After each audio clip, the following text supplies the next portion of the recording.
Balance sheet को हम format समझ रहे थे लास्ट क्लास में, और हमने फॉर्मेट में सिर्फ बैलेंस शीट सीखा, इसके नोट्स नहीं सीखे थे। हालांकि इसके इनको समझ लिया था किसमें क्या होगा, क्या पार्ट होगा, इस तरीके से। अब आगे इन सभी के मैं नोट की बात करूंगा कि किस किस तरीके के कौन से नोट्स रहेंगे। तो मैं सबसे पहले बात करूंगा आपके नोट्स नंबर 1। मैं पहले बात करूंगा आपसे नोट नंबर 1, जो कि आपको काफी सारे चैप्टर्स में बनाना ही पड़ता है। Note number 1,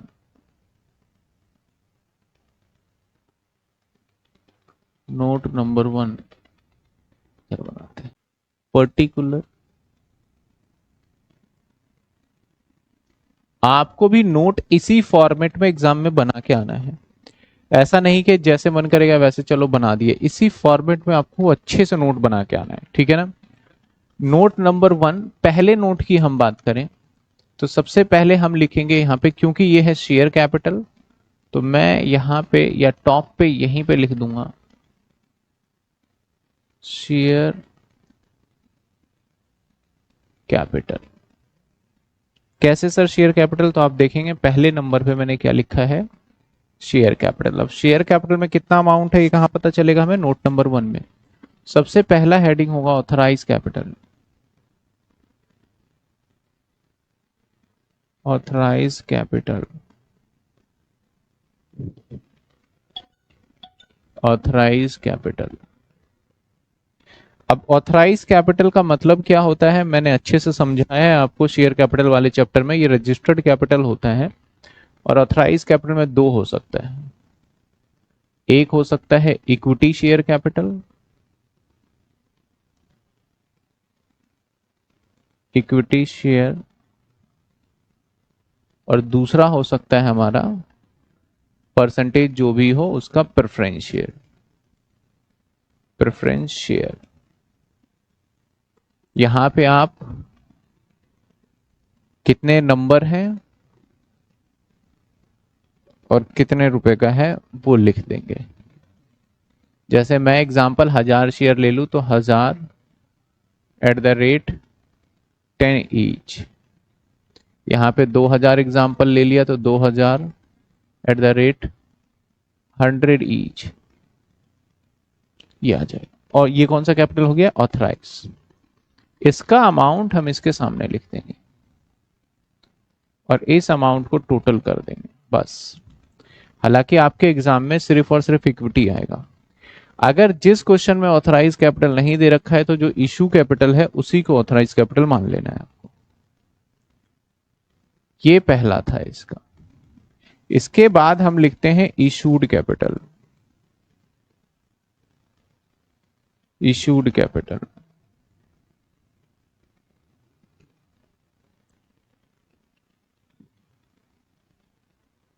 issued capital, issued capital में क्या आएगा, नंबर 1, फिर से इसके अंदर आ जाएगा आपका जितने शेयर आपने पब्लिक को दिया है, इक्विटी शेयर कैपिटल। नंबर 2, अब थोड़ा शॉर्ट लिख देता हूं, प्रेफरेंस शेयर कैपिटल। अब मान लेते हैं 1000 में से मैंने अगर 300 इशू किया है तो 300 @10 ईच, और मान लेते हैं 400 इसमें से करते हैं 400 @100 ईच। इनके सामने अमाउंट लिखना है और अमाउंट लिखने के बाद जस्ट टोटल करके रख देना है। ये फॉर्मेलिटीज है जो करनी है। नाउ इसके बाद आपको मेन पॉइंट पे आना है, that is subscribe,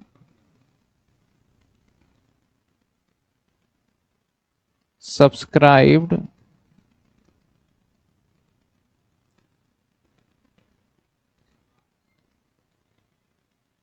and fully paid up.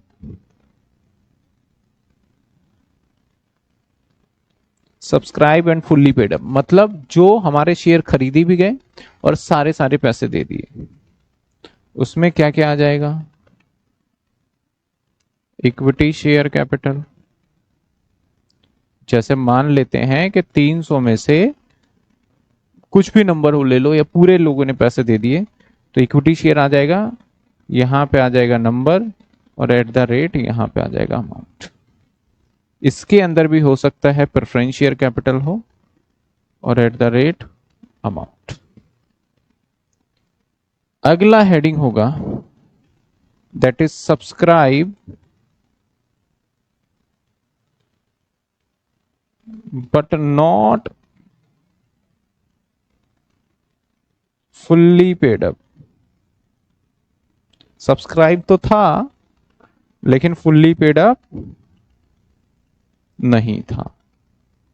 इसके अंदर भी हो सकता है हमारा इक्विटी शेयर कैपिटल, ठीक है ना, इक्विटी शेयर कैपिटल। यहां पे जो भी अमाउंट होगा इसका अमाउंट बताया नहीं मैंने, ये अमाउंट दोनों आ जाएगा। अब ये अमाउंट यहां टोटल नहीं होगा, ये इन दोनों का साथ होगा।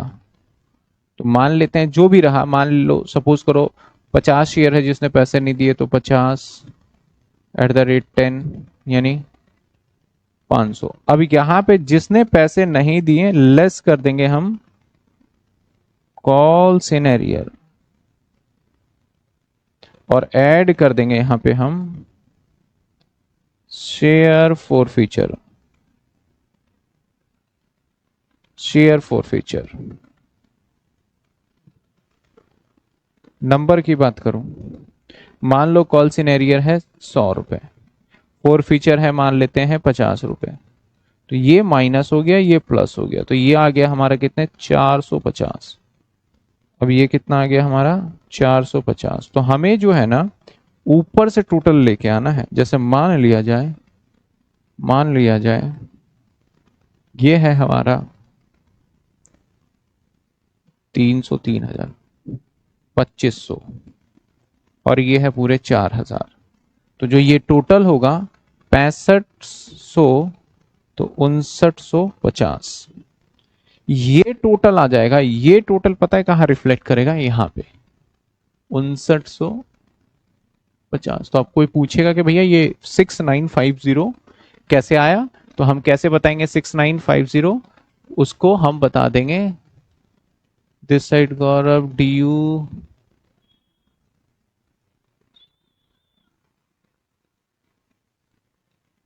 ठीक है, समझ में आई बात। नोट नंबर 1 समझ में आया, नोट नंबर 1। अब नोट नंबर 2 किसका था, अब अगर एक बार मैं फटाफट से बैलेंस शीट आपको थोड़ा याद करा दूं तो ज्यादा बेनिफिट होगा। 1 नंबर नोट लिखा दिया, देखो लाइबिलिटी, लाइबिलिटी के अंदर हमारा अगर मैं मेन हेड की बात करूं तो 3 मेन हेड है, और एसेट्स में 2 ही मेन हेड है। लाइबिलिटी में 3 कौन सा है, एक शेयर होल्डर फंड, एक नॉन करंट लाइबिलिटी, और एक करंट लाइबिलिटी। और एसेट्स में 2 कौन से, नॉन करंट एसेट्स और करंट एसेट्स। अब लाइबिलिटी की बात करते हैं, शेयर होल्डर फंड के अंदर 3 पार्ट। शेयर होल्डर फंड में कितने पार्ट है हमारे, 3 पार्ट। अगर हम लाइबिलिटी को समझे तो लाइबिलिटी में भैया कितने मेन हेड, मेन हेड है हमारे 3। कौन कौन से सर, शेयर होल्डर फंड और नॉन करंट और करंट लाइबिलिटी। अब भैया शेयर होल्डर फंड के कितने पार्ट, 3 पार्ट। कौन कौन से भैया 3 part, share capital, reserve and surplus, और शेयर वारंट। शेयर वारंट याद ही नहीं करना, आता ही नहीं है। अगर नॉन करंट लाइबिलिटी की बात करें तो कितने पार्ट हो गए नॉन करंट लाइबिलिटी का, इसके भी हमारे कितने पार्ट हो जाते हैं, 3 पार्ट। हालांकि डेफर्ड टैक्स को काउंट नहीं करते हम। 3 पार्ट कौन कौन सा हो गया, लॉन्ग टर्म, इसके बाद अदर नॉन करंट लाइबिलिटी और long term provision. Deferred tax मैंने बोला आपके सिलेबस में आएगा भी नहीं और पूछा भी नहीं जाएगा ये, ठीक है। इसके बाद आ जाते हैं आगे, तो 3 कौन कौन सा बताया हमने भैया, 3 में पहला है हमारा long term borrowing, other non current liability और long term provision, long term provision. अब कुछ बच्चों के माइंड में ख्याल ऐसा आता है सबसे पहला हर बच्चे के कि सर इतना सारा याद कैसे करेंगे। आप जब क्वेश्चन प्रैक्टिस करोगे ना ऑटोमेटिक याद हो जाएगा, किसी बच्चे को याद करने की जरूरत नहीं है। मैंने बोला क्वेश्चन प्रैक्टिस करना, और चाहे आप देख के ही करो प्रैक्टिस, लेकिन प्रैक्टिस करोगे तो पूरा याद हो जाएगा। किसी को कोई ट्रिक नहीं, कोई फॉर्मूला नहीं, याद करने का कुछ भी नहीं है, सिर्फ आपको प्रैक्टिस करना है, डेफिनेटली याद हो जाएगा। करंट लाइबिलिटी के अंदर कितने पार्ट हो गए? 4 पार्ट हो गए। कौन सा? Short term borrowing, trade payable, other current liability और शॉर्ट टर्म प्रोविजन। अगर एसेट्स में बात करें तो 2 एसेट्स था, non current assets, current assets. Non current assets में पहला कौन सा हो गया? पीपीई। दूसरा कौन सा हो गया? इंटेंजिबल। तीसरा कौन सा हो गया? Capital work in progress. Intangible under development, मैंने बताया था अंडर डेवलपमेंट क्या होता है। नॉन करंट इन्वेस्टमेंट क्या होता है? जो हमने इन्वेस्टमेंट कर रखे हैं प्रॉपर्टी वगैरह में। Long term loan and advance, other current assets. इनमें क्या क्या आएंगे? इन सभी के आगे नंबर लिखा हुआ है, इसके भी डिटेल अभी बताएंगे। करंट एसेट्स में क्या है हमारा? करंट इन्वेस्टमेंट, इन्वेंट्री, इसके बाद trade receivable, cash and cash equivalent, short term loan and advance और अदर करंट एसेट्स आ जाएगा हमारा। ठीक है, तो आइए हमने एक नोट तो पूरा कर लिया है, आइए डिस्कस करते हैं हम नोट नंबर 2 के ऊपर।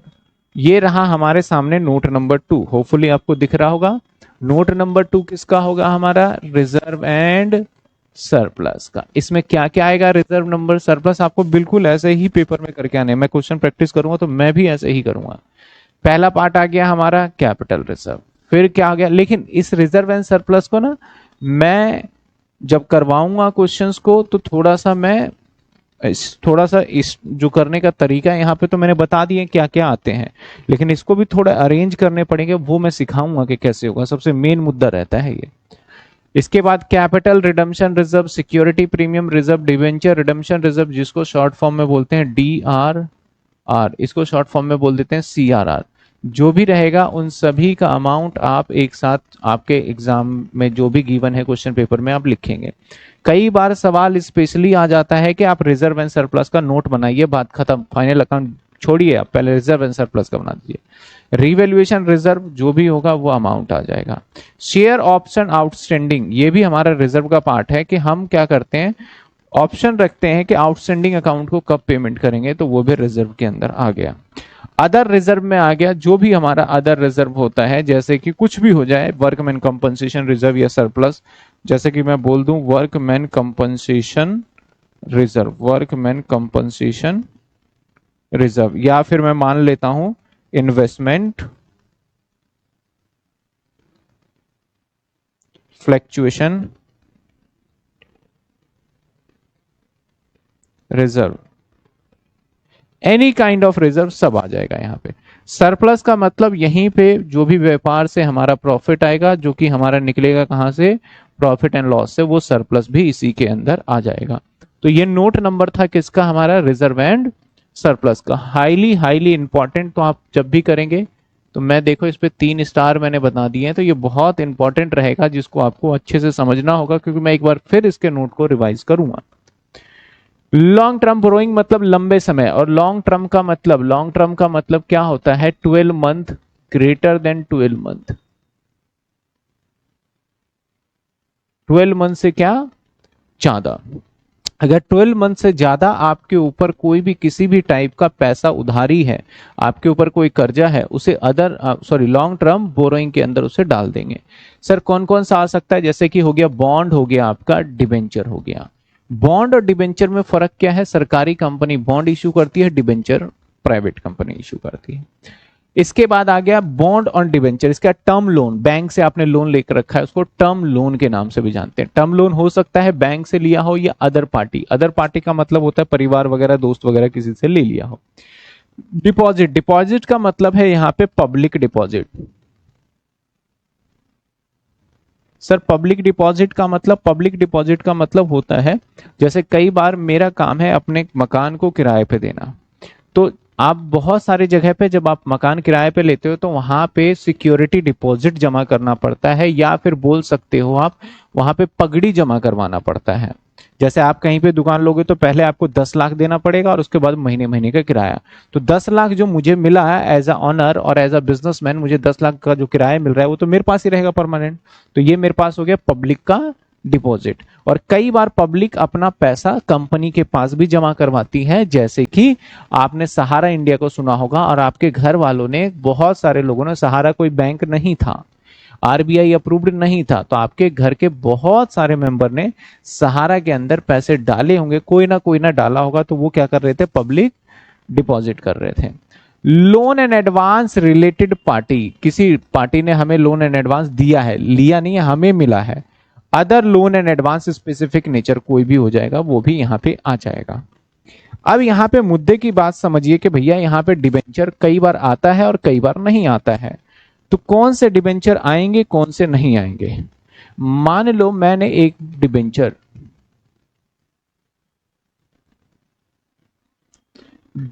मैं इशू कर देता हूं,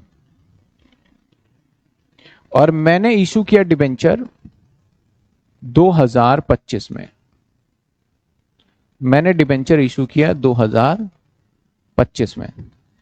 आपको पता है कि जब हम इशू करते हैं तो डिबेंचर वाले चैप्टर में मैंने आपको बताया था, नहीं आपने अगर वो चैप्टर देखा है, तो जब हम डिबेंचर इशू करते हैं तो उसी टाइम टेन्योर डिसाइड हो जाता है कि हम आपके डिबेंचर रिडीम कब करेंगे। तो मैंने सपोज करो बोला कि मैं आपके डिबेंचर को रिडीम करूंगा, यानी पैसे लौटाऊंगा मैं आपके 5 ईयर के बाद।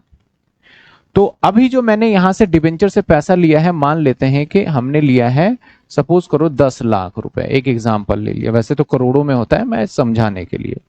तो अब इसके पैसे 10 लाख जो लेने हैं 25 में, मुझे अभी नहीं लौटाने, मुझे 2026 में भी नहीं लौटाने, मुझे 2027 में भी नहीं लौटाने, मुझे 2028 में भी नहीं लौटाने, मुझे 2029 में भी नहीं लौटाने। तो 1 2 3 4, तो अब देखो, अगर मैं मान के चल रहा हूं कि मैंने डिबेंचर इशू किया दिसंबर के महीने में, यानी साल के एंड में, तो इस साल तो लौटाऊंगा नहीं, तो यहां से गिनूंगा 1 साल 2 साल 3 साल 4 साल, और 2000 के आगे हमारा 30। नाउ समय बढ़ता जाएगा, समय निकलता जाएगा, तो आप अच्छे से जानते हैं जब जब समय निकलेगा, तो जैसे हम इस साल पे, यहाँ पे तो हम बोलेंगे, जैसे ही हम यहाँ पे चल रहे हैं, ये वाला साल 2026 चल रहा है, तो हम बोलेंगे हमारे पास तो 12 महीने से ज्यादा के लिए डिबेंचर है, ग्रेटर देन 12 मंथ है, 12 मंथ से क्या है हमारे पास ज्यादा है, तो लॉन्ग टर्म है। फिर जैसे जैसे डिबेंचर बढ़ता जाएगा, यहाँ आ जाएंगे, तो फिर बोलेंगे भैया अभी तो 3 साल देने हैं, 3 साल के बाद देंगे, तो अभी भी लॉन्ग टर्म है। फिर धीरे धीरे बढ़ता जाएगा, तो अब क्या बोलेंगे, हमें डिबेंचर के पैसे कब लौटाने हैं, 2028 में, भाई मुझे 2 साल के या दूसरे साल मुझे लौटाना है, तो अभी भी लॉन्ग टर्म आ जाएगा। अब जैसे ही आएंगे यहाँ पे डिबेंचर, जब 2029 में पहुंचेंगे, तो हम बोलेंगे भैया हमें लौटाने हैं 2030 में, तो अभी भी लॉन्ग टर्म में आएगा। लेकिन अब जैसे ही 2030 में जब जाएंगे, तो हमें डिबेंचर का पैसा इसी साल लौटाना है, तो ये वाला साल बन गया हमारा लेस देन 12 मंथ हो गया। क्या हो गया, लेस देन, समझिएगा बात, लेस देन 12 मंथ हो गया। तो जब लेस देन 12 मंथ हो गया, तो अब तो नॉन करंट लाइबिलिटी रहा ही नहीं, इसकी उम्र कितनी हो गई, 12 महीने से कम। तो जिस साल हम पेमेंट करते हैं उसको बोला जाता है मैच्योर डिबेंचर, मैच्योर डिबेंचर। तो लॉ क्या क्या कहता है कि भैया अगर कोई मैच्योर डिबेंचर है, तो ये हमारा करंट लाइबिलिटी का पार्ट है। किसका पार्ट माना जाएगा, करंट लाइबिलिटी का। करंट लाइबिलिटी में कहा माना जाएगा, हमारा अदर करंट लाइबिलिटी में इसको डाल देंगे, या शॉर्ट टर्म बोरोइंग में डाल देंगे, एज पे स्पेसिफिक जो गाइडलाइंस में हमें रिक्वायरमेंट होगा, दोनों जगह डाल सकते हैं। समझ में आए। तो डिबेंचर स्टार्टिंग में कौन सा था, long term, long term, long term, और जिसका रीपे करना होता है डिबेंचर को, उसका डिबेंचर कहा जाता है शॉर्ट टर्म। ये स्टार्टिंग के टाइम पे तो मैं हर बार डिबेंचर को कहाँ दिखाऊंगा, मैं दिखाऊंगा लोन, नॉन करंट लाइबिलिटी के, नॉन लॉन्ग टर्म बोरोइंग के नोट्स बना के दिखाता रहूंगा। लेकिन जैसे ही हमारा लास्ट वाला साल होगा, तो यहाँ पे वो नहीं आएगा, चाहे वो डिबेंचर हो चाहे बॉन्ड हो। क्या ये बात आपको समझ में आई, कब डिबेंचर आपको लॉन्ग टर्म मानना है, कब शॉर्ट टर्म मानना है।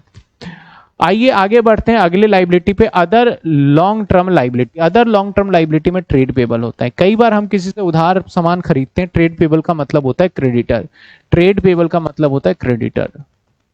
जनरली ये वाला होता ही नहीं है, तो मैं इस पे तो कट ही लगा दूं, नहीं होता, मैं समझाने के लिए बता रहा हूं, लेकिन जिस पे क्रॉस लगा दूंगा तो ये आपके पेपर में भी नहीं आएगा।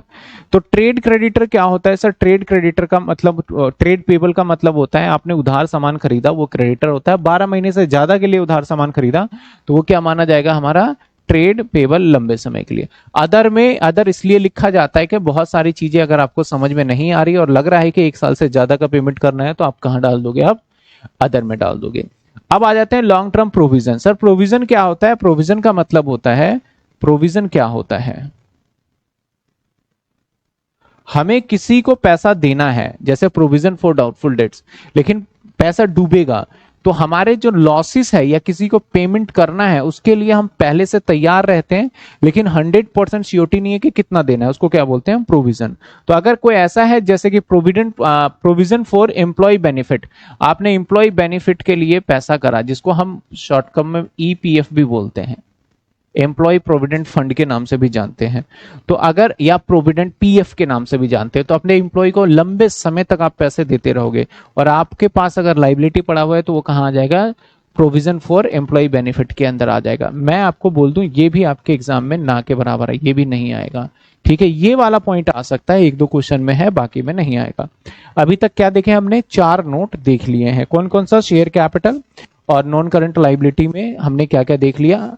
आपका लॉन्ग टर्म बोरोइंग, और क्या देख लिया हमने? अदर देख लिया और लॉन्ग टर्म प्रोविजन देख लिया है। डेफर्ड टैक्स है नहीं। आ जाते हैं अब शॉर्ट टर्म बोरोइंग। ये किसका हमारा पार्ट आ गया भैया? ये पार्ट आ गया हमारा current liability. Short term borrowing में क्या आ जाएगा? आपने जो भी लोन ले रखा है फ्रॉम बैंक, जैसे भी ले रखा है, loan and advance related party से ले रखा है, डिपॉजिट्स आपने अपने पास एडवांस ले रखा है, तो जो चीजें वहां लॉन्ग टर्म में था वो सारी चीजें एज इट इज यहाँ पे कहां पे आ गई? शॉर्ट टर्म में। बट फर्क ये है वो 12 महीने से ज्यादा के लिए था और ये 12 महीने से कम के लिए है। अब ट्रेड पेबल की बात करें तो क्या क्या आएगा सर? ट्रेड पेबल में आएगा हमारा क्रेडिटर, नंबर 2, और क्या आएगा भैया? हमारा बिल्स पेबल। ट्रेड पेबल में क्या आएगा? क्रेडिटर और बिल्स पेबल। हम काम कैसे करेंगे? इसका टोटल किया, टोटल करके ट्रेड पेबल जो जहां पे है वहां लिख दिया, वहां पे नोट नंबर कितना डाल देंगे? नोट नंबर 7 डाल देंगे। नोट नंबर कितना डाल देंगे? और जिसको भी ज्यादा जानकारी चाहिए कि कितना क्रेडिटर कितना बिल्स पेबल, वो नोट नंबर 7 पे जाके देख लेगा। जैसे कि ये नोट है इसी तरीके से देख लेगा। अगले पार्ट पे चलते हैं, अदर करंट लाइबिलिटी। बहुत इंपॉर्टेंट है अदर करंट लाइबिलिटी, जैसे कि current matured long term debt. जैसे मैंने बताया था आपको अभी कि डिबेंचर वाला पार्ट, लॉन्ग टर्म डेट में ही था ना, वो मैच्योर्ड हो गया, करंट ईयर में मैच्योर्ड हो रहा है, तो उसको हमने किस में डाल दिया? अब यहाँ पे other current liability. Current matured financial lease, कई दूसरे लीज पे भी कुछ सामान लेते हैं, हमें पेमेंट करना होता है, तो वो करंट में यहाँ आ जाएगा। Interest accrued but not due और पेड, हमने इंटरेस्ट एक्रूड मतलब दिया ही नहीं पैसे, जिसको हम बोल सकते हैं साधारण लैंग्वेज में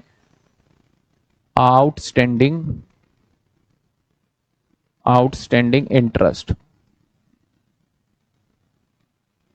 अगला है interest accrued and due on borrowing, अलग अलग नाम दे दिया यहाँ पे, due but not due on borrowing, उसके अलावा आउटस्टैंडिंग इंटरेस्ट हो सकता है। यहाँ पे भी ये भी आउटस्टैंडिंग इंटरेस्ट है, लेकिन बोरोइंग के अलावा किसी और चीज पे होता है, हो सकता है। सर दोनों में डिफरेंस एक बार बता दो, कुछ बच्चे जानना चाहते हैं। तो मान लिया जाए कि मैंने उधार नहीं लिया, मैंने लोन पेमेंट नहीं किया, तो लोन का ब्याज भी नहीं दिया, तो कई बार होता है ब्याज के ऊपर ब्याज बन जाता है।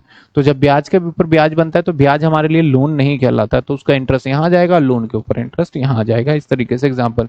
बाकी इसके अंदर सिंपल होगा, आपको बहुत ज्यादा स्ट्रेस लेके इसको पढ़ने की, याद करने की जरूरत नहीं है। इनकम रिसीव इन एडवांस, जैसे मैंने आप सभी से, जितने बच्चे पढ़ रहे हैं, मैंने फीस ले लिया, तो मेरी लाइबिलिटी बन गई है। कौन सी लाइबिलिटी? Current liability. के एग्जाम तक आपको पूरा का पूरा सिलेबस मुझे अच्छे से करवाना है, तो मेरी जो इनकम रिसीव हो रही है, कहां रिसीव हो रही है? इनकम रिसीव इन एडवांस में रिसीव हो रही है। अनपेड डिविडेंड, अगर आप अपने डिविडेंड का पेमेंट नहीं किया, आप डिविडेंड देना चाह रहे हो और वो डिवेंचर होल्डर आपको डिविडेंड, शेयर होल्डर मिल ही नहीं रहा, तो पैसे आपके पास है, जिसको अनक्लेम डिविडेंड बोलते हैं, तो ये भी लाइबिलिटी है। जब आपके पास वो आएगा कभी, तो आप उसको डिविडेंड का पैसा दे दोगे। अदर पेबल, और कोई अदर पेबल हो सकता है। यहाँ पे एक और पॉइंट लिख दो इंपॉर्टेंट, यहाँ पे calls in advance, calls in advance, calls in arrear share capital का पार्ट होता है, बट कॉल्स इन एडवांस हमारा अदर करंट लाइबिलिटी का पार्ट होता है, इस बात को ध्यान रखिएगा। आगे आ जाते हैं sir short term provision. Short term provision और प्रोविजन फॉर बेनिफिट और अदर, और तीसरे नंबर पे यहाँ पे बहुत पॉपुलर होता है प्रोविजन। कि जो आप ये वीडियो देख रहे हैं, इस वीडियो को बनाने में हमारी बहुत मेहनत है, क्लास को रिकॉर्ड करने से लेके एडिटिंग तक, नोट्स को बनाने तक काफ़ी मेहनत है। तो प्लीज़ आप इस चैनल को सब्सक्राइब जरूर करिए और अपने दोस्तों को भी शेयर करिए कि इस चैनल पे आपको बीकॉम की सारे कंटेंट्स अवेलेबल होते हैं। फॉर टैक्स ये ज़्यादा पॉपुलर रहता है, ठीक है। तो ये हमारा क्या था, लाइबिलिटी के 9 नोट थे, 9 के 9 नोट मैंने यहाँ पे आपको समझा दिया समरी बना के। पहला नोट कौन सा था साहब, पहला नोट था हमारा शेयर कैपिटल का। दूसरा नोट क्या था हमारा, रिजर्व एंड सरप्लस का। तीसरा नोट कौन सा था भैया, तीसरा नोट हमारा था अदर, मतलब के लॉन्ग टर्म बोरोइंग। चौथा नोट किसका था हमारा, अदर नॉन करंट लाइबिलिटी। पांचवा था लॉन्ग टर्म प्रोविजन। छठा हमारा कौन सा है, हमारा छठा पीछे था, छठा कौन सा था हमारा, शॉर्ट टर्म बोरोइंग। सातवां हमारा था ट्रेड पेबल। आठवां हमारा है अदर करंट लाइबिलिटी। नौवां हमारा है शॉर्ट टर्म प्रोविजन। तो ये सारे के सारे हमारे नोट्स थे। आगे आ जाते हैं सर, अब एसेट्स के नोट्स चालू हो गए। यहाँ पे किसके नोट्स चालू हो गए, हमारे एसेट्स के। आप सभी को मैं ये पीडीएफ फॉर्मेट में भी दे दूंगा बच्चों को, ताकि वो डाउनलोड करके अपने पास एक पेज रख ले और बैलेंस शीट के साथ। जो बेटर रहेगा, रिवीजन करते टाइम पे पेज निकाल के देखे, ठीक है ना, क्योंकि इसका प्रिंट आउट निकालना थोड़ा सा रहता है कि नहीं निकलता। मैं नॉर्मल आपको दे दूंगा सभी बच्चों को। कहता है प्रॉपर्टी प्लांट एंड इक्विपमेंट, पहला पार्ट आ जाता है जिसके अंदर क्या होता है, फिक्स एसेट्स आ गया, जिसको आप बोलते हैं fixed assets. Fixed assets, simple सी भाषा में फिक्स एसेट्स क्या क्या आएगा, लैंड आ जाएगा, बिल्डिंग आ जाएगा, प्रॉपर्टी प्लांट आ जाएगा, आपका फर्नीचर, व्हीकल्स, ऑफिस इक्विपमेंट, मतलब और भी बहुत सारा, कंप्यूटर आ गया, मोबाइल आ गया, जितने भी आपके बिजनेस के अंदर एसेट्स है वो सारे के सारे एसेट्स यहाँ पे आ जाएंगे। जब भी कोई भी एसेट्स आएगा तो उस एसेट्स पे भी डेप भी यही माइनस करना होगा, ऐसा नहीं कि हम कहीं अलग जाएंगे, यहीं से माइनस करेंगे। जैसे जैसे मैं क्वेश्चन करूंगा तब आपको समझ में आएगा एक्चुअल इंप्लीमेशन कैसे होगा। अभी तो फॉर्मेट के अंदर क्या क्या चीजें आएंगी वो बता रहा हूं। अगला हमारा इंटेंजिबल एसेट्स। इंटेंजिबल एसेट्स की बात करते हैं तो जैसे कि गुडविल। गुडविल आप सभी को पता है कि किसी बिजनेस का, किसी ऑर्गेनाइजेशन का एक रेपुटेशन होता है, जिसको क्या बोलते हैं हम, गुडविल बोलते हैं। ब्रांड एंड ट्रेडमार्क, ट्रेडमार्क भी होता है या फिर ब्रांड बोल सकते हो, लोगो बोल सकते हो एक तरीके से। किसी ऑर्गेनाइजेशन का जो भी ब्रांड होता है वो लोगो होता है, ब्रांड। कंप्यूटर सॉफ्टवेयर, जितने भी सॉफ्टवेयर हैं, क्योंकि ये भी हमारा इंटेंजिबल एसेट्स का पार्ट ही माना जाता है। इसके बाद गिवन है पब्लिशिंग टाइटल्स, जो भी आपके पास पब्लिशिंग टाइटल वगैरह है ये भी इसमें होगा। माइनिंग राइट्स, हम क्या करते हैं नॉर्मली, जैसे कोयला है, कोयले को अगर हमें माइनिंग से माइन करना है कोयला, अगर हमने कोयले को खादान से निकालना है तो कोयले को जगह के लिए हमें क्या कर दिया जाता है, लाइसेंस दे दिया जाता है कि 20 साल तुम निकालना, अब उसके बदले हम पैसे लेते हैं। तो जो हमने लाइसेंस मिला that is called intangible assets. Copyrights हो सकता है यहाँ पे, पेटेंट्स हो सकता है यहाँ पे, अदर इंटेलेक्चुअल प्रॉपर्टी राइट्स हो सकता है, सर्विस एंड ऑपरेटिंग राइट्स हो सकता है। कॉपीराइट्स क्या होता है, ऑथर वगैरह क्या करते हैं, जो अपनी बुक होते हैं उसको कोई 40 कॉपी करके ना बेच दे, इसलिए वो अपने सारे बुक को रजिस्ट्रेशन करा लेते हैं। अगर कोई बेचता पकड़ा गया तो वो इलीगल माना जाता है और उससे कंपनसेशन रिसीव होता है, तो इसको कॉपीराइट के कैटेगरी में रखा गया है। पेटेंट्स क्या होता है, पेटेंट अगर हमने कुछ इनोवेट किया है तो वो इनोवेशन कोई दूसरा चुरा ना ले तो उसको हम रजिस्ट्रेशन करवा लेते हैं। मान लेते हैं मैंने कोई कार पानी से चलने वाला बना लिया तो वो फॉर्मूले को रजिस्ट्रेशन करा लूंगा, तो दैट इज कॉल्ड पेटेंट करवा रखा है। इंटेलेक्चुअल प्रॉपर्टी क्या होती है, वो प्रॉपर्टी जो कि हमारे, मान लेते हैं कि हमारी तो है और हम उसको हम एक तो विरासत की तरह यूज करते हैं, काइंड ऑफ इस तरीके से। तो ये वैसे एग्जाम में नहीं आता है। रिसिप्ट, फॉर्मुलेट, मॉडल या डिजाइन या फिर आपका प्रोटोटाइप, कुछ भी आपने बना रखा है इस तरीके का फॉर्मूला वगैरह, वो भी इसी में आएगा। लाइसेंस एंड आपका फ्रेंचाइजी, आपने किसी का लाइसेंस ले रखा है, मान लेते हैं पार्किंग है, पार्किंग का आपने क्या ले लिया लाइसेंस के, अगले आने वाले 4 साल तक मैं यहाँ पे पार्क करवाऊंगा और इसके पैसे मैं लूंगा, तो आपको 4 साल के आपने पेमेंट गवर्नमेंट को कर दिया होगा, तो that is called intangible assets. Other भी आ जाएगा। तो ये सारे इंटेंजिबल एसेट्स, इसके अंदर सबसे बेहद पॉपुलर आपका ये है और एक आपका गुडविल, ये ट्रेडमार्क होगा। ये दो ही पॉपुलर माना जाता है इसके अंदर। बाकी सारे बहुत मिनिमम चांस है कि क्वेश्चन में भी पूछे जाए और आए आपके।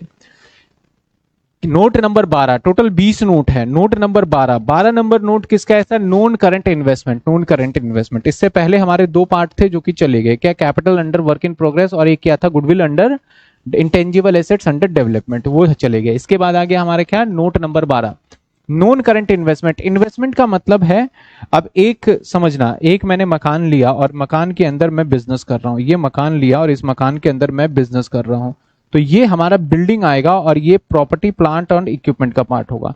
एक मकान लिया, मैं इसमें बिजनेस नहीं कर रहा हूं, मैं ये इंतजार कर रहा हूं कि इसका रेट जो है वो रेट अगर इंक्रीज होगा तो उसको बेच दूंगा, तो ये जाएगा हमारा नॉन करंट इन्वेस्टमेंट के अंदर, क्योंकि ये हमारा एक इन्वेस्टमेंट है, क्योंकि मेरा पर्पस क्या है, इसको बेचना, दोनों बिल्डिंग ही है, इस बात का ध्यान रखिएगा। तो जैसे इसके अंदर इन्वेस्टमेंट इन प्रॉपर्टी कह रखा है, investment in equity share, share बाजार में पैसा लगा दिया, प्रेफरेंस शेयर में पैसा लगा दिया, गवर्नमेंट्स के बॉन्ड्स में पैसा लगा दिया, डिबेंचर में पैसा लगा दिया, म्यूचुअल फंड में पैसा लगा दिया, इन्वेस्टमेंट किसी पार्टनरशिप फर्म में करा, जैसे कि आपने देखा था कि शार्क टैंक के अंदर क्या होता था कि वो क्या करते हैं, अपने कुछ पैसे दूसरे को देते हैं और उसके बदले उससे क्या ले लेते हैं, शेयर्स ले लेते हैं, जिसको एंजल इन्वेस्टर भी बोला जाता है। तो उस जब कोई कंपनी ऐसा काम कर रही है कि किसी को पैसे दे रही है स्टार्टअप करने के लिए, तो वो भी उसकी इन्वेस्टमेंट का पार्ट माना जाएगा, और इसी कैटेगरी के अंदर जब उसकी बैलेंस शीट बनेगी ना, तो इसी कैटेगरी के अंदर उसकी बैलेंस शीट आने वाली है, यहां पे शो करेगा वो। Long term loan and advance, ऐसे एडवांस मान लेते हैं हमारे पास जो बहुत पहले से एम्प्लॉय चला आता है और वो एम्प्लॉय का इतना फेथ होता है हमारे ऊपर, तो हम क्या करते हैं, उस एम्प्लॉय के फेथ को बरकरार रखने के लिए हम कई बार उसके मजबूरी में उनकी हम मदद करते हैं। जैसे कि उसे अपनी बेटी की शादी करनी है, तो हमने क्या करा, ले ले भाई पैसे 10 लाख रुपए 5 साल बाद दे देना मुझे। उसके बच्चे की पढ़ाई के लिए पैसे चाहिए, मैंने बोला ले लो 2 लाख रुपए बाद में दे देना, धीरे धीरे करके। तो ये क्या हो गया, लोन एंड एडवांस, मैंने किसी को पैसे दिए हैं, तो मेरे लिए क्या माना जाएगा, एसेट्स। जैसे कि कैपिटल एडवांस भी हो सकता है, मैंने किसी को दे रखा हो, सिक्योरिटी डिपॉजिट टेनेंट्स वगैरह से हमने कहीं कर रखा हो, हमने कर रखा हो। अगर सिक्योरिटी डिपॉजिट हमें कोई करता है तो वो तो लाइबिलिटी है, अगर हमने कर रखा हो तो एसेट्स हो जाएगा। और अदर लोन एंड एडवांस में ये आ जाएगा। आगे बढ़ते हैं, आगे क्या दे रखा है, other non current assets. Other non current assets में लॉन्ग टर्म ट्रेड रिसीवेबल आ जाता है। लॉन्ग टर्म, कई बार डेटर ऐसे होते हैं जो कि हमारे पैसे दे नहीं रहे, 1 साल से नहीं दे रहे, 2 साल से नहीं दे रहे, तो ये अदर ट्रेड रिसीवेबल में आ जाएगा। इसके बाद नंबर 3 कई बार देखने को मिलेगा यहां पे, अंडर राइटर कमीशन।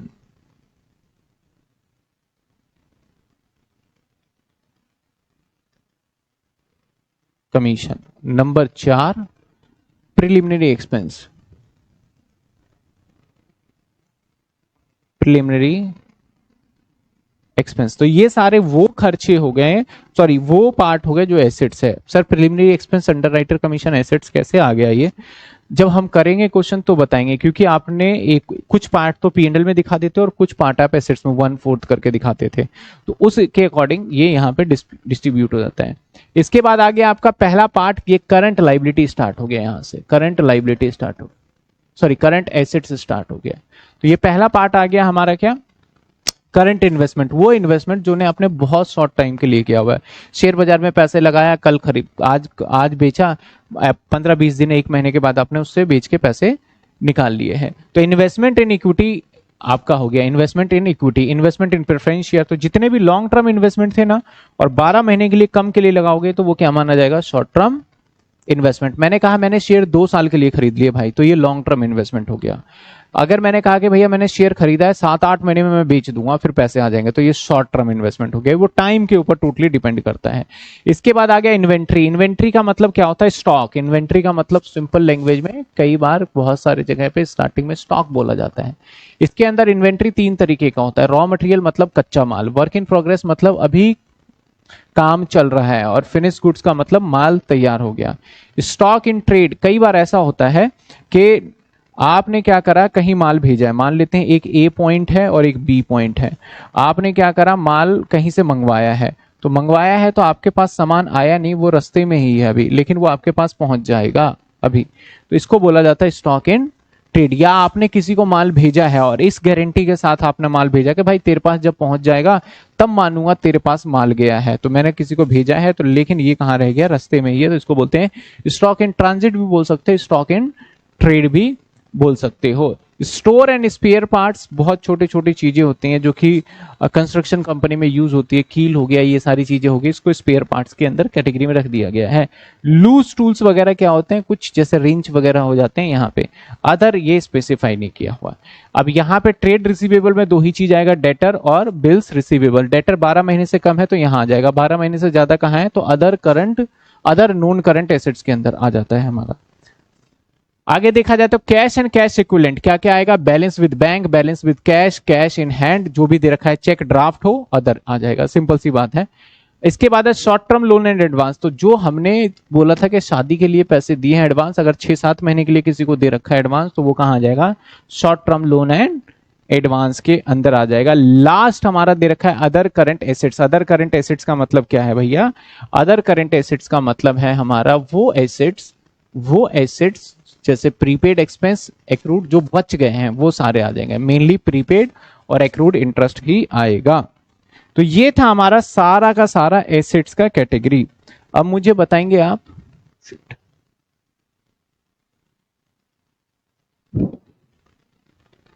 मुझे बताएंगे यहां तक क्लियर है ना, ठीक है। हमारा एसेट्स का पार्ट कंप्लीट हो गया। अब अगर हम पी एंड एल बनाते हैं तो पी एंड एल कैसा बनेगा वो देखेंगे। पहले बैलेंस शीट फिर पी एंड एल बनेंगे, ठीक है।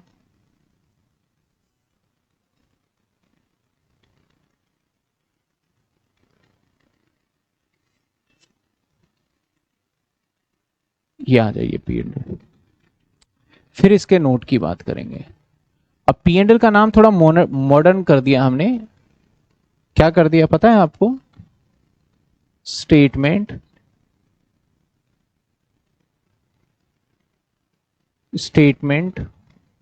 Profit and loss account. यहां नोट, यहां अमाउंट, यहां पर्टिकुलर।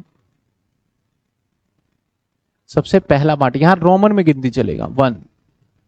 क्या आएगा हमारा, revenue from operation, revenue from operation यानी सेल्स। इसको नोट नंबर 20 पे खत्म किया था, अब इसका नोट नंबर क्या होगा, 21। यानी बैलेंस शीट और पीएनएल के नोट्स कंटिन्यू चलने वाले हैं। अब सर नोट नंबर 21 में क्या आ सकता है, रेवेन्यू फ्रॉम ऑपरेशन का मतलब होता है सेल्स। क्या क्या आ सकता है सर, जैसे आपने सेल्स जो भी प्रोडक्ट किया उससे हो गया सेल्स। आप कोई सर्विस कर रहे हो, जैसे मैं सर्विस बेचता हूं, मैं कोचिंग चला रहा हूं तो मैं सर्विस बेचता हूं। अदर ऑपरेटिंग रेवेन्यू कोई भी आ गया तो वो आ जाएगा। लेस यहां पे हम क्या कर देंगे, अगर कोई सेल्स रिटर्न है तो यहीं पे माइनस कर देंगे, और जो भी टोटल अमाउंट आया उस टोटल अमाउंट को हमने कहां दिखा दिया, रेवेन्यू फ्रॉम ऑपरेशन में। इसके बाद नंबर 2 होगा अदर इनकम। अदर इनकम के लिए नोट नंबर रखेंगे 22। इसके बाद नंबर 3 होगा टोटल इनकम। क्या होगा, total income. Sir total income लिए क्या रखोगे, टोटल इनकम के लिए बस इनका टोटल करेंगे, वो क्या आ जाएगा हमारा टोटल इनकम। तो अगर हम बात करें कि भैया अदर इनकम में क्या आएगा, तो देखो इतनी सारी चीजें लिख रखी है, बाकी बहुत कुछ नहीं आने वाला है। सिंपल सा डिविडेंड इनकम हो सकता है, रेंट रिसीव हो सकता है, डिस्काउंट रिसीव हो सकता है, ट्रांसफर फीस हो सकता है, सन्ड्री क्रेडिटर रिटर्न बैक हो जाए वो हो सकता है, प्रॉफिट सेल ऑफ मशीनरी वगैरह हो सकता है आपका, प्रॉफिट सेल ऑफ व्हीकल्स कोई बेच दिया। तो मतलब कि हमारा बिजनेस है, मेरा काम है, मैं सब्जी बेचता हूँ, तो जो सब्जी बेच के पैसे मैं कमाऊंगा वो मेरी नॉर्मल होगी रेवेन्यू फ्रॉम ऑपरेशन। उसके अलावा मान लो आईपीएल में मैं पैसे जीत गया तो उस केस के अंदर क्या माना जाएगा, वो माना जाएगा अदर इनकम का पार्ट माना जाएगा। इसके अंदर हम एक दो पार्ट और रख देते हैं, कई बार यहां पे आप दिखा सकते हो, एक और पॉइंट लिख देता हूं, provision for depreciation. Provision for depreciation मैंने बोल दिया, डेटर, प्रोविजन फॉर डेटर भी यहां दिखा सकते हैं, ठीक है। ये हो गया अदर इनकम, टोटल इनकम। इसके बाद आ जाते हैं नोट नंबर ये 4 में हम क्या लिखते हैं, एक्सपेंस। अब एक्सपेंस के अंदर ए पार्ट में चलता है, ए पार्ट जिसको हम बोलते हैं परचेज बोल देते हैं सिंपल, और इसको कई बार कॉस्ट ऑफ गुड सोल्ड भी बोल सकते हैं, या रॉ मटेरियल कंज्यूम भी बोल देते हैं सिंपल भाषा में, क्योंकि बहुत सारी चीजें कॉम्प्लिकेटेड है लेकिन हम बहुत सिंपल लिखेंगे। इसको परचेज बोल दिया, इसके आगे लिख दिया हमने 22 नंबर, इसके आगे क्या लिख दिया हमने 22 नंबर। जैसे यहां पे हो जाता है कॉस्ट ऑफ मटेरियल परचेज और ये एक्सेट्रा, ये सारी चीजें लिख दिया। तो इसको हमने बड़े सिंपल तरीके से, इतना बड़ा नोट तो दे रखा है, समझ भी लेते हैं। जैसे cost of raw material consume, consume का मतलब जितना रॉ मटेरियल हमने पूरे साल के अंदर इस्तेमाल किया है सामान को बनाने में। कंज्यूम निकलता कैसा है हमारा, opening stock plus closing stock plus purchase minus closing stock. जैसे कि हम कॉस्ट ऑफ गुड्स सोल्ड निकाला करते थे, वही raw material cost of consume माना जाता है। इसके बाद परचेज फॉर कंपोनेंट्स, जो भी आपने परचेज किया, तो हमारा ज्यादा से ज्यादा ये वाला पार्ट देखने को मिलता है। परचेज स्टॉक इन ट्रेड जो भी कर रखा है। Change in inventory, change in inventory के अंदर क्या आ गया हमारा, opening stock minus closing stock, तो इसको मैं ना नोट नंबर, इसको अलग से नोट बना देता हूं, चेंज इन इन्वेंट्री को, इसको नोट नंबर कर देते हैं 24। ठीक है, note number 24, change in inventory. तो अगला आएगा हमारा B part, change in inventory.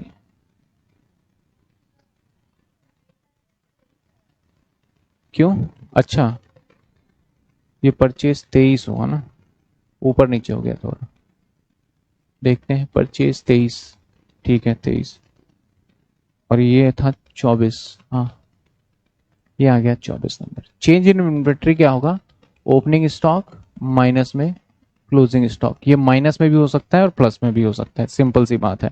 अगर ओपनिंग स्टॉक 1000 है, क्लोजिंग 1500 है तो माइनस में आ जाएगा, ओपनिंग 1000 है, क्लोजिंग 600 है तो पॉजिटिव में आ जाएगा। इसके बाद सी पार्ट आ जाएगा हमारा, एम्प्लॉय बेनिफिट।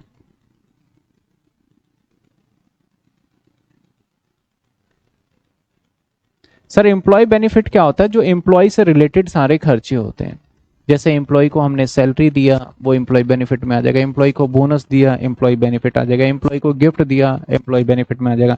एम्प्लॉय को पीएफ का पैसा दिया, एम्प्लॉय बेनिफिट में आ जाएगा। मतलब सारा का सारा वेजेस दिया, वो भी किस में आ जाएगा? एम्प्लॉय बेनिफिट के अंदर। तो इसके एम्प्लॉय बेनिफिट में क्या क्या आ सकता है ये देखिए आप। एम्प्लॉय बेनिफिट का मैं साथ के साथ नोट भी दिखा रहा हूँ। ये रहा हमारा, इसको 25 करिएगा, थोड़ा सा बदल देते हैं, इसको 25 करिएगा। ठीक है, एम्प्लॉय बेनिफिट क्या क्या आएगा? सैलरी आ गया, वेजेस आ गया, सैलरी एंड वेजेस आ गया, स्टाफ वेलफेयर एक्सपेंस आ गया, ये इंपॉर्टेंट है, कई बार आता है। Contribution to provident fund gratuity में आ गया, expense employee stock option ESOP दे दिया, या फिर एक्सपेंस एम्प्लॉय स्टॉक परचेज कर लेता है, या डायरेक्टर का रेम्यूनरेशन, याद रखिएगा डायरेक्टर का रेम्यूनरेशन यहीं पे आ जाएगा। तो ये आ गया हमारा नोट नंबर, कितने आ गए भैया? नोट नंबर 25 आ गया। ठीक है, इसके बाद अगर हम देखा जाए सी के बाद डी पार्ट क्या होता है हमारा? Finance, finance cost. Finance cost का मतलब अगर सिंपल भाषा में बोले तो सभी का ब्याज, ब्याज डिविडेंड जो भी बोलो, 26। तो ब्याज जो आता है, जो हमने कर्जा लिया है उसका ब्याज का पेमेंट करेंगे, तो स्पेसिफिकली यहां दिखाएंगे। तो अब पी एंड एल भी ना हाईली ऑर्गेनाइज तरीके से बनाना पड़ेगा कि ये चीजें एम्प्लॉय का, पहले क्या करते थे हम, ट्रेडिंग में बेजिस लिखते थे और पी एंड एल में सैलरी लिखते थे, लेकिन अब क्या हो गया, उनको हटा दिया गया और इस तरीके का फॉर्मेट बनाएंगे हम। आ जाइए सर, अब क्या आता है हमारा फाइनेंस कॉस्ट में? क्या आ गया? इंटरेस्ट ऑन बोरिंग, अगर कोई आउटस्टैंडिंग है तो वहीं पे आ जाएगा। इंटरेस्ट बैंक ओवरड्राफ्ट आउटस्टैंडिंग इसी में ऐड हो जाएगा। इंटरेस्ट ऑन डिबेंचर हो गया, फाइनेंस चार्ज हो गया लीज वगैरह का, इंटरेस्ट ऑन टैक्स अथॉरिटी का कोई ब्याज देना है, अदर बोरोइंग दे रखा है, तो सभी का ब्याज जितना भी बनेगा यहीं पे आएगा। सिंपल सी बात करें, मैंने ये लिख रखा है सारा, शायद इसमें से कोई पॉइंट आ गया, गारंटी चार्ज आ गया, ये आ गया, तो आप जब फोटोकॉपी अपने पास प्रिंट आउट करके रखोगे तो इसमें से हेल्प मिल जाएगा। बाकी 99% सिर्फ बोलेगा इंटरेस्ट ऑन डिबेंचर, बात खत्म, और या फिर इंटरेस्ट ऑन बैंक लोन, इसके अलावा कुछ भी नहीं होगा। इसमें से तो सारी चीज आ सकती है आपकी। आ जाइए इसके बाद ई पार्ट, डेप्रीशिएशन। अब डेप्रीशिएशन में क्या मैं समझाऊं? डेप्रीशिएशन तो सभी के डेप्रीशिएशन आ जाएंगे। जैसे डेप्रीशिएशन आपका आ गया बिल्डिंग पे, मशीनरी पे, प्लांट पे, जितने भी डेप्रीशिएशन है सभी डेप्रीशिएशन को 27 नंबर नोट पे लिख के इकट्ठा कर लेंगे। शायद मैंने इसका डेप्रीशिएशन का नोट बनाया ही नहीं, लेकिन मैं यहां भी नहीं बनाता। डेप्रीशिएशन तो क्लियर ही है, तो थोड़ा नोट गड़बड़ ना हो जाए, इसको भी रहने देते हैं। बाकी मैं जब करवाऊं बना देता हूं। चलो इसका 27 नंबर नोट रखना आप, क्योंकि आएगा ये काम हमारे। एफ आ जाएगा सबसे लास्ट में, other expense. Sir other expense जितने भी बच गए खर्चे उस सभी को नोट नंबर 28 में देख लेंगे। सर क्या क्या होता है एक बार लिस्ट पढ़ लो अदर एक्सपेंस में। जैसे कि आपका स्पेयर पार्ट्स का कंजम्पशन, पावर एंड फ्यूल आ गया, रेंट हो गया, डिस्काउंट अलाउड हो गया, रिपेयर्स बिल्डिंग का हो गया, इंश्योरेंस हो गया, एडमिन एक्सपेंस हो गया, टेलीफोन का बिल हो गया, बिजली का बिल हो गया, या जो भी अदर एक्सपेंस में आ गया सारा का सारा यहाँ आ जाएगा। बेड डेट्स हो गया, तो वो सारे, प्रोविजन फॉर बेड डेट्स हो गया, ट्रेड ऑफिस एक्सपेंस हो गया, जनरल एक्सपेंस हो गया, लीगल चार्ज हो गया, एडवर्टीजमेंट हो गया, कैरेज आउटवर्ड हो गया, कैरेज इनवर्ड हो गया, प्रिंटिंग एंड स्टेशनरी हो गया। अब देखो यहाँ पे एक आ गया डायरेक्टर सिटिंग फीस। डायरेक्टर का अगर रेम्यूनरेशन है वो तो एम्प्लॉय बेनिफिट में आएगा, और डायरेक्टर की जो फीस है उसको कहां लिखेंगे? अदर एक्सपेंस में लिखेंगे। जर्नल एक्सपेंस हो गया, तो जितने भी खर्चे आप देख पा रहे हो ये सारे के सारे खर्चे कहाँ जाते हैं, हमारे अदर एक्सपेंस के अंदर आ जाएंगे। ठीक है, किस में आ जाएंगे हमारे सर, अदर एक्सपेंस के अंदर आ जाएगा। इसके बाद हम क्या करते हैं, इसका टोटल करते हैं। इसके बाद इसका क्या करेंगे हम, टोटल।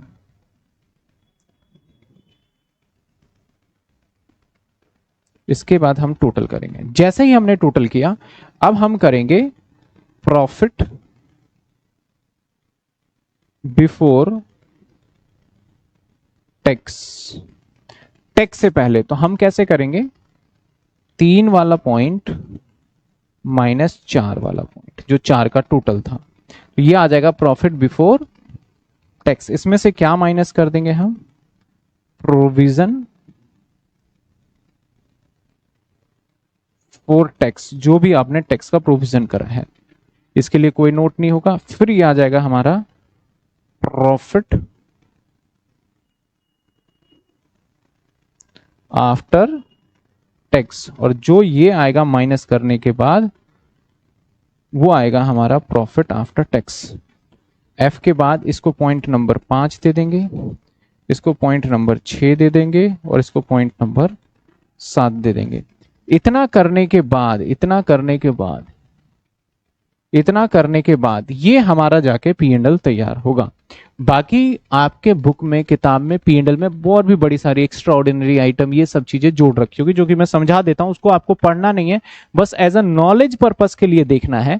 एक्सेप्शनल मेजर आइटम जैसे कि कॉस्ट आपका रिकरिंग हो गया, या deposit of fix deposit, disposal of fix deposit हो गया, disposal of long term investment हो गया, आपका लीगल सेटलमेंट हो गया, कहीं से लड़ाई झगड़ा हो रहा है वहां पे देना लेना पड़ गया, तो वो सब इसके अंदर डाल दिया जाता है। तो इसको आपको इग्नोर करके चलना है। बस एक ये चीजें खर्चे होते हैं जो कि आपके एग्जाम में तो बिल्कुल भी नहीं पूछा जाएगा।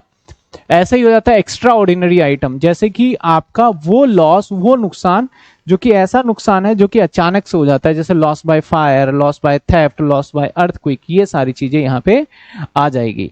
एक्स्ट्रा ऑर्डिनरी आइटम जो कि नहीं है ना के बराबर, तो ये चीजें जो है जब मैं क्वेश्चन करूंगा तो कैसे इनकॉर्पोरेट करूंगा मैं बताऊंगा।